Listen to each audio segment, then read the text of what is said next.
Bonjour. Je suis une femme dans la quarantaine vivant à Taro. De nos jours, le temps passe si vite. Quand je pense que le printemps est arrivé, c'est déjà l'automne, et quand je pense que c'est l'automne, c'est déjà l'hiver. Mais une bonne chose est que le temps passe rapidement quand c'est au pire des moments qui semblent durer éternellement, surtout les mauvaises choses que je veux oublier. L'année dernière, un incident vraiment déconcertant est arrivé à notre famille. Dans la vie, toutes sortes de choses finissent par arriver, mais je n'ai jamais pensé qu'une chose bizarre que l'on ne voit que dans un drame à la télévision arriverait à ma famille.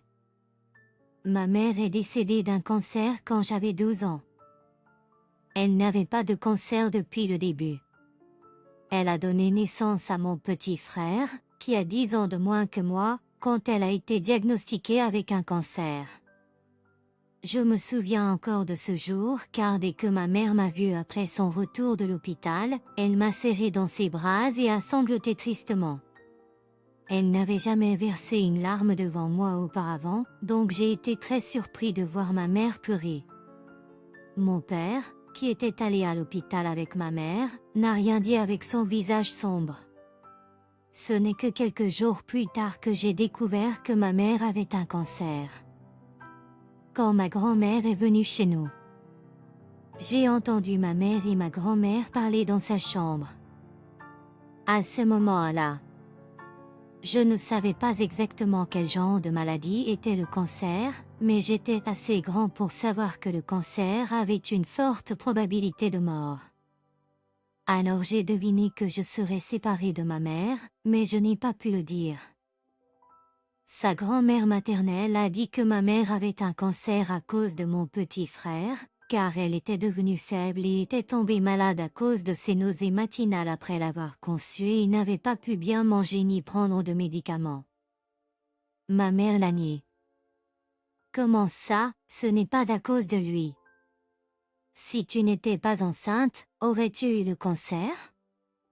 Tu étais déjà fragile et parce que tu ne pouvais pas manger et que tu essayais d'endurer sans aucun médicament.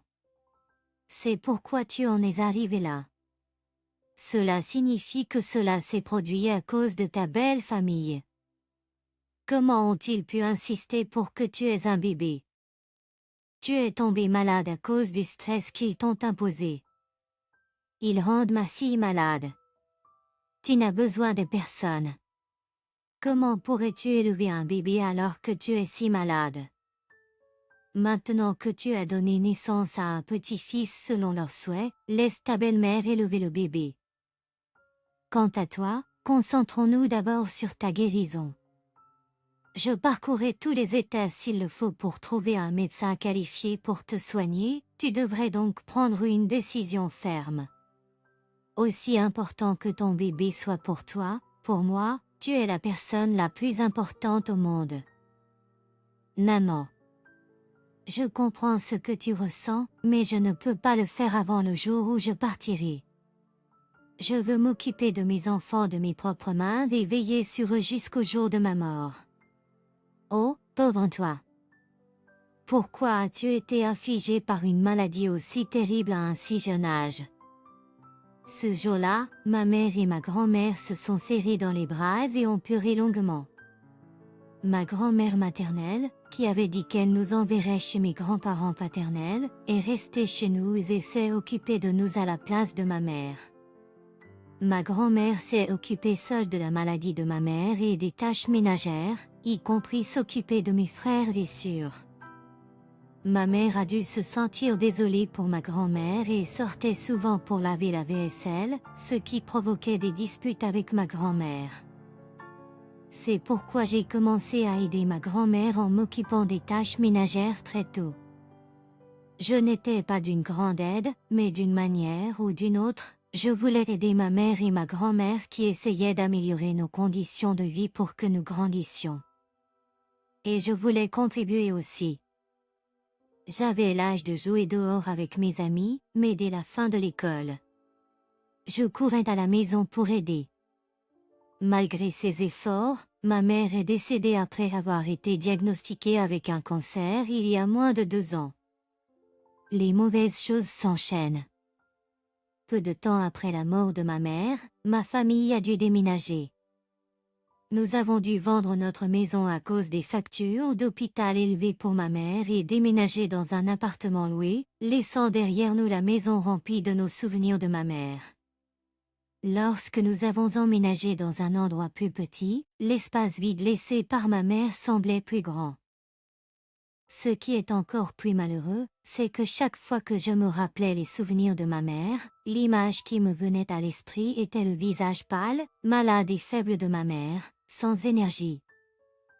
Particulièrement, ses cheveux tombaient à cause de la chimiothérapie, donc elle portait toujours un bonnet parce qu'elle n'avait pas de cheveux.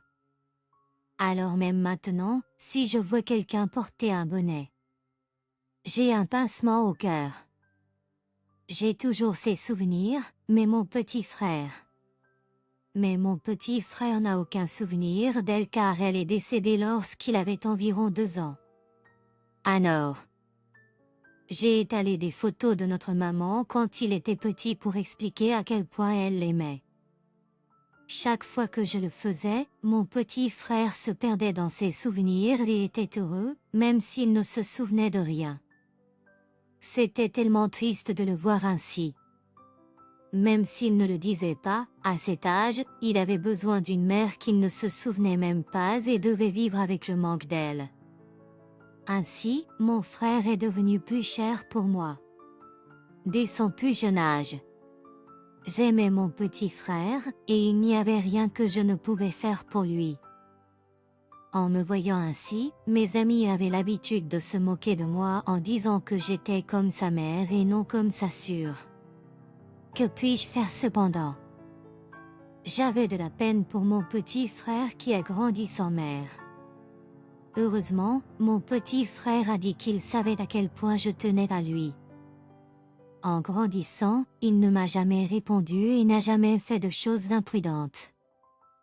Si j'étais comme une mère très exigeante pour mon petit frère était la personne la plus gentille pour moi plus que quiconque dans le monde. Il était comme un fils. C'est ainsi que notre famille de 3 personnes a comblé le vide laissé par ma mère. Nous avons comblé ce qui nous manquait avec la chaleur de chacun. Mon père a travaillé dur pour nous élever. Mais au moment où je suis entrée à l'université, notre économie a été touchée par la crise des subprimes et a fait face à une économie défaillante. Avec cela, nous avons dû déménager dans un endroit loué encore moins cher. Notre niveau de vie devenait de plus en plus difficile alors que les dépenses ne cessaient d'augmenter. Même si mes frais de scolarité étaient couverts par mes bourses et mon travail à temps partiel, nous étions submergés par nos dépenses de vie qui comprenaient des prêts bancaires, des intérêts et un loyer. De plus, mon petit frère, qui était à l'école primaire, devait rester seul à la maison jusqu'à ce que mon père et moi rentrions. Nous ne pouvions pas nous permettre de l'envoyer dans un programme parascolaire. Pourtant, il était très intelligent, car chaque fois qu'il passait un test, il obtenait un score parfait et il n'a jamais manqué d'obtenir la première place dans toute l'école. Un jour, mon frère a dit que tout ce qu'il pouvait faire seul à la maison était de lire. Grâce à la lecture de nombreux livres à cette époque, passer les examens du SAT n'était pas très difficile, comme il l'a dit avec un visage radieux, mais mon cœur souffrait. Si notre mère était en vie, mon frère ne grandirait pas seul comme ça. La vie sombre dans laquelle chaque instant était morne et sans espoir a continué jusqu'à ce que je sois diplômée de l'université et que j'ai trouvé un emploi. Cependant, après avoir obtenu mon emploi, j'ai au moins pu trouver une certaine stabilité dans ma vie. C'était incomparable à quand je travaillais à temps partiel car le salaire arrivait chaque mois régulièrement.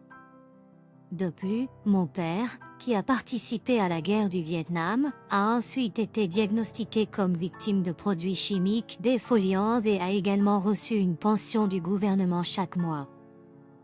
Au moins, nous pouvions respirer maintenant. Grâce à cela, J'ai pu bénéficier d'un logement subventionné et au lieu de payer un loyer élevé, nous pouvons vivre avec un loyer subventionné de moins de $100 par mois. Depuis que j'ai trouvé un emploi, j'ai commencé à économiser de l'argent pour acheter un kendo au cas où. Surtout, mon père, qui souffrait de complications liées au diabète, n'arrêtait pas de travailler dur et de se reposer, j'étais très soulagée. Après un certain temps, de bonnes nouvelles sont arrivées chez nous, et nous avons dû célébrer car mon frère a été accepté à l'université Harvard avec une bourse complète. C'était Harvard. Il ne pouvait pas suivre de programme parascolaire en raison de la situation financière désastreuse de notre famille, mais il a économisé son argent de poche, et pendant chaque pause, il s'est inscrit à des cours en ligne tôt le matin pour étudier pour les examens du SAT. J'étais tellement fière de lui. J'ai entendu dire qu'un prodige naît avec des chances de 13 personnes pour 10 000 naissances. J'ai senti que mon frère, qui peut prendre ses propres décisions et s'enseigner lui-même, sera libre de trouver ce qui sera grand pour son avenir. Comme si mon propre fils avait été accepté à Harvard. J'étais tellement excitée que j'ai emmené mon frère cadet avec moi et lui ai acheté des vêtements et des sacs. Ensuite, mon frère m'a demandé d'attendre encore quelques années car il gagnerait suffisamment d'argent pour s'occuper de notre père et de moi. Tu es comme une mère pour moi, donc je serai responsable de toi. La personne la plus importante de ma vie, c'est toi. Ces paroles ont fait fondre les épreuves du passé. Mais comme tout le reste dans le monde, il n'y a rien qui ne change pas. Il a dit que j'étais la personne la plus précieuse au monde, mais quand mon frère cadet est allé à l'université et a commencé à fréquenter quelqu'un, le classement est passé de moi à sa petite amie. Même si je savais que j'étais normale. Je ne comprenais pas pourquoi je me sentais si baissée. J'ai réalisé que c'est ainsi que naissent les conflits entre belles familles. La petite amie de mon frère est allée dans une école technique. Elle s'est spécialisée dans le transport aérien et se préparait à devenir hôtesse de l'air. Elle avait 2 ans de plus que mon frère. Parce qu'elle rêvait de devenir hôtesse de l'air. On m'a dit qu'elle était grande et très jolie. Il a dit: elle est gentille comme toi et ne dépense pas de façon exorbitante pour des choses chères. Elle est très économe et modeste. Si tu la vois, tu l'aimeras probablement aussi. Il se vantait de sa petite amie en rougissant. Bien que j'étais content de sa façon d'agir, d'un autre côté, je me sentais aussi baissée. Puis un jour, mon frère a dit qu'il me présenterait sa petite amie, et ils sont venus près de mon lieu de travail. J'ai été un peu surpris par cette visite soudaine, mais nous devions de toute façon nous rencontrer, donc avec un cœur joyeux. Je suis sortie pour les rencontrer. Quand je suis sortie, comme mon frère l'avait dit, elle était aussi grande qu'un mannequin et jolie. Mon frère, qui était toujours comme un enfant, agissait comme un adulte devant sa petite amie.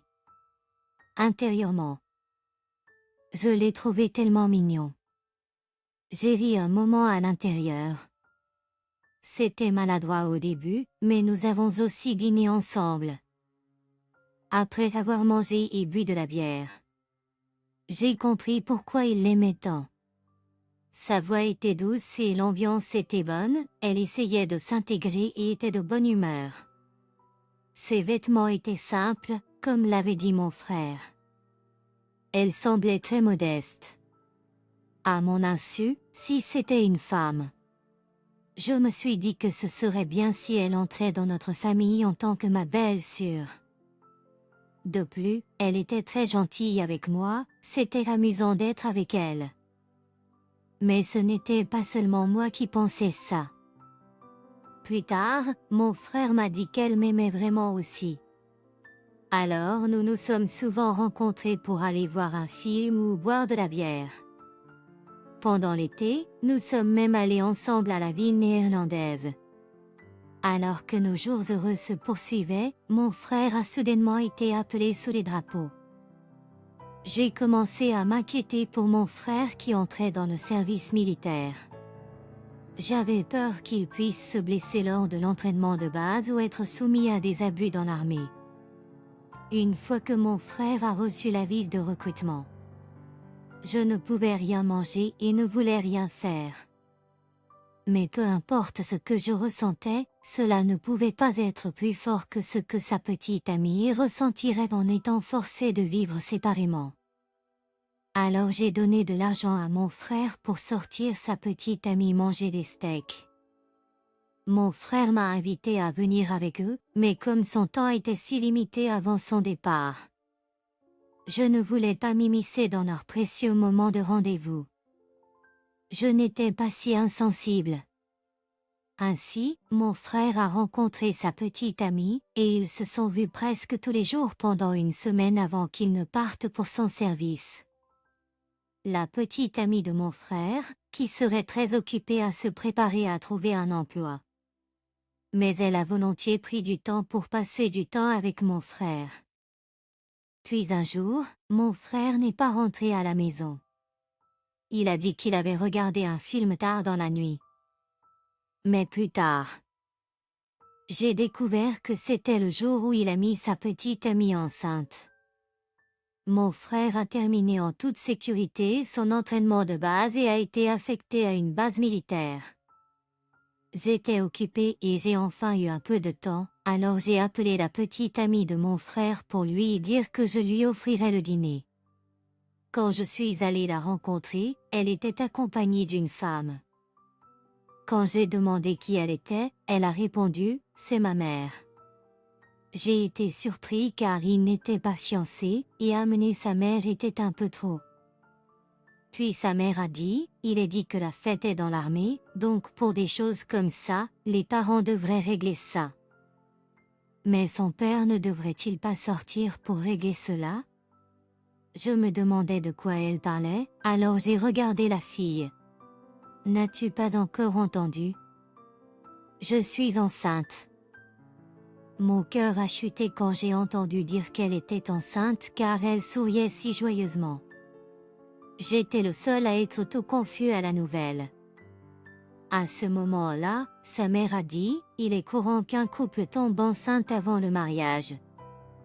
Moi-même, j'ai donné naissance à ma fille avant de me marier aussi, mais pourtant, elle a bien grandi, donc tu ne devrais pas t'inquiéter. Même si elle est encore étudiante, elle fréquente l'université, alors pourquoi ne pourrait-elle pas trouver un emploi?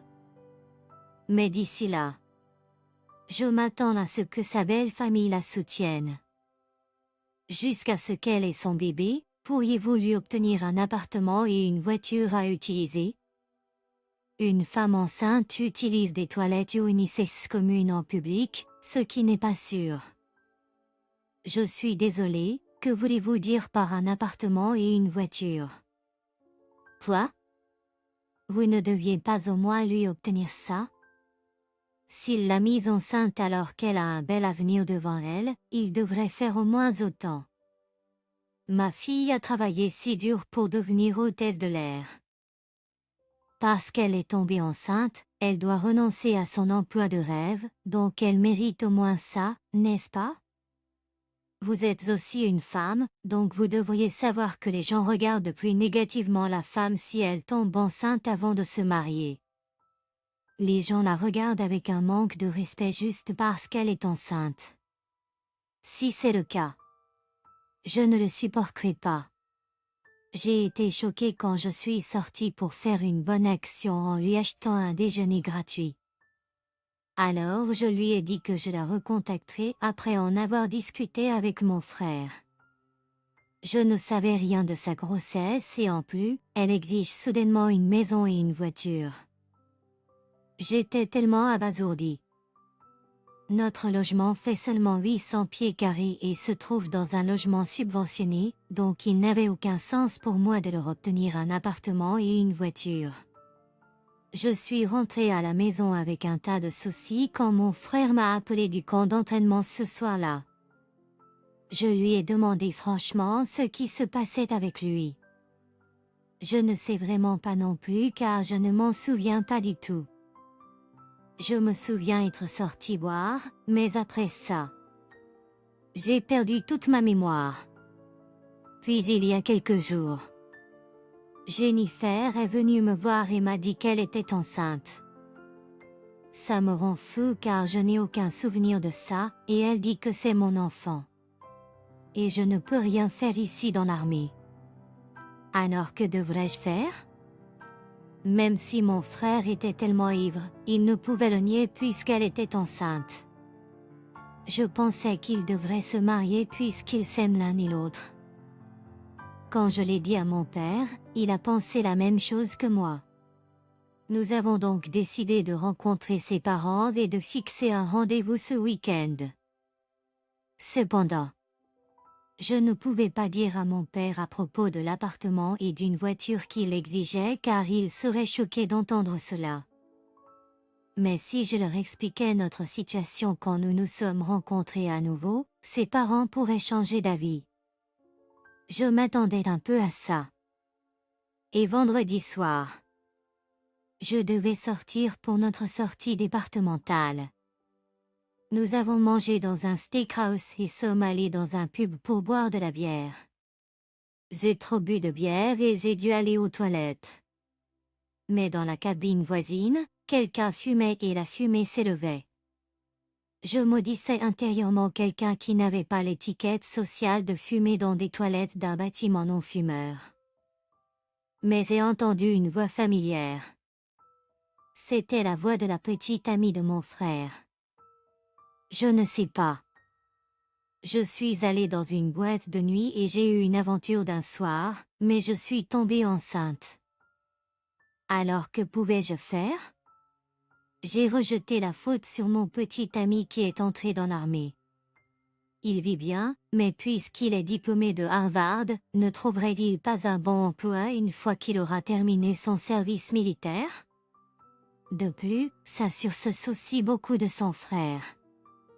Alors si je pouvais la convaincre de dépenser l'argent qu'elle a économisé pour son propre mariage pour me le donner, je serais fixée. Aussi, je suis sûre que dès que j'aurai ce bébé, elle le gardera pour moi. Un jackpot? Ils n'ont rien sauf un diplôme de fin d'études de Harvard. Quoi qu'il en soit, ma mère a dit qu'elle réglerait ça avec eux une fois pour toutes demain. Je dois donc attendre. De toute façon, je n'aurais pas pu trouver un emploi, donc je vais considérer cela comme un emploi forcé grâce au mariage. J'ai demandé un condo et une voiture, donc je veux y vivre jusqu'à ce que mon petit ami soit libéré du service militaire. Les frais de subsistance? Je recevrai de l'argent de poche de sa sœur, n'est-ce pas? J'avais l'impression que mon sang montait en flèche. Elle était une traînée, mais elle essayait de détruire la vie de mon frère. Alors je suis sortie de la cabine, j'ai pris un seau d'eau sale dans les toilettes et je l'ai renversé sur elle. J'ai entendu un cri alors qu'elle sortait de la cabine. Elle me maudissait, mais dès qu'elle a vu mon visage, elle est devenue pâle. Cathy. Ne prononce pas mon nom, espèce de traînée vulgaire. Toi? Aventure d'un soir? Vrai nom? Comment oses-tu te rouler dans la boue avec des hommes comme une traînée et essayer de piéger mon frère?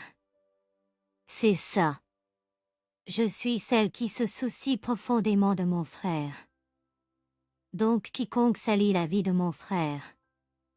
Je ne pourrai jamais pardonner une personne comme toi. Tu ne sais pas comment je l'ai élevé.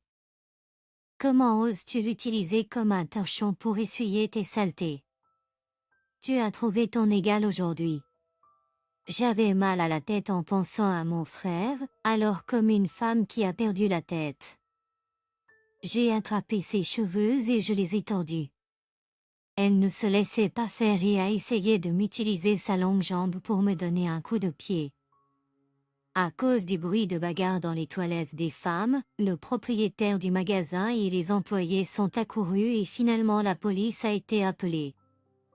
Comme nous n'avions pas eu de bagarre à coups de poing, comme c'est souvent le cas dans les disputes entre filles, nous n'avions aucune blessure. Juste nos cheveux ressemblaient à ceux d'un savant fou. La police nous a simplement conseillé de nous réconcilier, mais elle insistait pour porter plainte contre moi pour agression. Alors je lui ai dit de le faire. D'accord, fais ça. Ensuite, je prendrai ça et je doublerai. Tu as menti en disant que tu es enceinte du bébé de mon frère et as essayé de faire chanter pour obtenir un cadeau et une voiture, n'est-ce pas? Alors j'ajouterai fraude et menace et porterai plainte contre vous deux. Oh, juste au cas où. Je vais te conseiller à l'avance. Il n'y aura pas de règlement. Je veux donc être témoin de votre punition totale dans le système judiciaire. Comment un parent peut vendre son propre enfant pour de l'argent? C'est pourquoi tu fumes quand tu es enceinte. Tu ne devrais pas vivre comme ça alors que tu es encore si jeune. Elle a immédiatement changé d'expression quand je les ai menacés de les poursuivre. Elle m'a supplié, Cathy. Je suis aussi une victime. J'étais vraiment dans le besoin, alors je n'avais pas d'autre choix que de faire ça.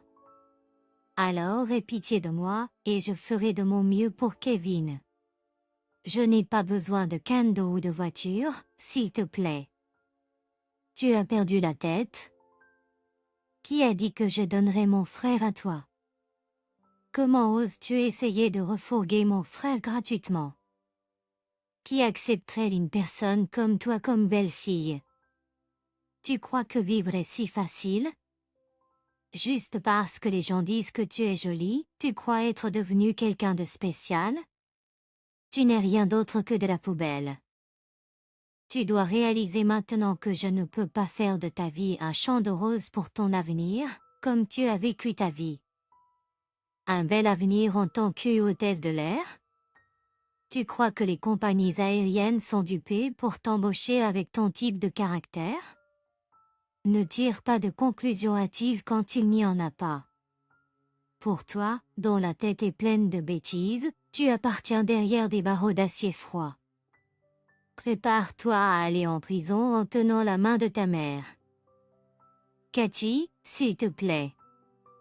J'ai quitté le poste de police en la laissant derrière moi, elle appelait désespérément mon nom.